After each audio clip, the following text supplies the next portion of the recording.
नमस्कार. यशस्वी व्हायचं म्हणजे नेमकं काय लागतं? पैसा, चांगलं शिक्षण की नशीब? पण या सगळ्याच्या पलीकडे एक गोष्ट आहे जी खूप महत्वाची आहे आणि ती म्हणजे आपलं चारित्र्य. खरं तर ते एका कंपाससारखं आहे, जे आपल्याला आपल्या ध्येयापर्यंतचा अचूक मार्ग दाखवतं. चला, याच विषयावर जरा सविस्तर बोलूया. हे जे वाक्य आहे ना, यातच आपल्या आजच्या चर्चेचं सगळं सार आहे. म्हणजे बघा, ध्येय कितीही मोठं असो, आपलं चारित्र्य जर मजबूत असेल ना, तर ते कायम आपल्यासोबत एक ताकद बनून उभं राहतं. आपण अनेकदा पाहतो कामाच्या ठिकाणी किंवा अगदी आयुष्यात सुद्धा आपण एका विचित्र सायकलमध्ये अडकतो. काही लोक असे असतात जे सतत इतरांवर प्रेशर टाकतात, त्यांना दाबून ठेवतात, तर काही जण कायम दबलेलेच राहतात. पण असं होतं का? आता हे ऐकायला दोन वेगळ्या गोष्टी वाटतील, नाही का? एक जण दाबतोय, दुसरा दबतोय. पण गंमत अशी आहे की ह्या एकाच नाण्याच्या दोन बाजू आहेत आणि याचं मूळ कारण एकच आहे. म्हणजे इथे कोणी विलन नाही आणि कोणी विक्टिम पण नाही. तर मग मूळ कारण काय आहे? ते आहे अप्रशिक्षित असणं. हो, दोघांमध्येही योग्य प्रशिक्षणाचा अभाव असतो. जो दुसऱ्याला दाबतो त्याला काय वाटतं की प्रेशर टाकल्याशिवाय कामच होणार नाही, आणि जो दबतो त्याला आपल्या क्षमताच नीट मांडता येत नाहीत. आणि मग याचा परिणाम काय होतो? दोघांच्याही करिअरवर. एकाचं करिअर तिथेच थांबतं किंवा फेल होतं, तर दुसऱ्याचा आत्मविश्वास आणि स्वायत्तता दोन्ही नाहीशी होते. ठीक आहे, मग या दुष्टचक्रातून बाहेर पडायचं कसं? उत्तर बाहेर शोधून मिळणार नाही, ते आपल्या आतच आहे. आपल्याला स्वतःमध्ये डोकावून पाहावं लागेल. आत्मपरीक्षण आणि स्वप्रशिक्षणातूनच हा मार्ग मोकळा होतो. यासाठी स्वतःला एक प्रश्न विचारायला हवा.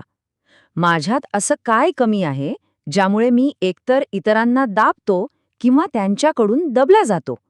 बघा, दुसऱ्यांवर बोट दाखवून काहीच होणार नाही. सुरुवात स्वतःपासूनच करायला हवी. आपल्यात काय कमी आहे हे ओळखणं हीच बदलाची पहिली पायरी आहे. आणि या सगळ्याच्या मुळाशी अनेकदा असते भीती. पण एक मिनिट, भीती म्हणजे काही शत्रू नाहीये. उलट ती तर आपल्या शरीराने दिलेला एक फीडबॅक आहे, एक सिग्नल आहे. तो सिग्नल काय सांगतो की आपण असं काहीतरी करतोय जे आपण याआधी कधीच केलेलं नाहीये. तर मग या भीतीला घाबरून जायचं नाहीये, तर तिला हाताळायला शिकायचंय. कसं? यासाठी 4 सोप्या स्टेप्स आहेत. पहिलं, भीती वाटली की त्या सिग्नलसाठी शरीराचे आभार माना.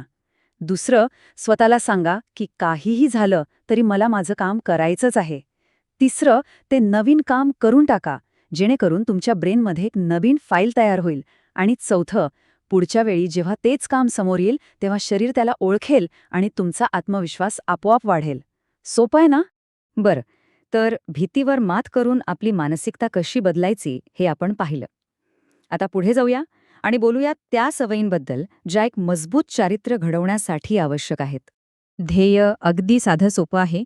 पहिलं म्हणजे कोणाकडूनही दबून राहायचं नाही. आणि दुसरं, तितकंच महत्वाचं, कोणालाही दाबायचं नाही. खरी ताकद तीच असते जिथे दुसऱ्याला दाबण्याची गरजच पडत नाही. तर या सवयी कोणत्या आहेत? चला बघूया. एक, संतुलन राखा.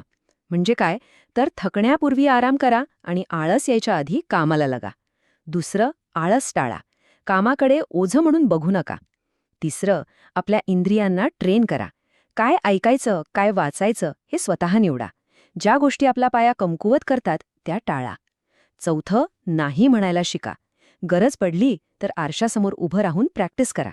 आणि शेवटचं, शिकणं कधीच थांबू नका.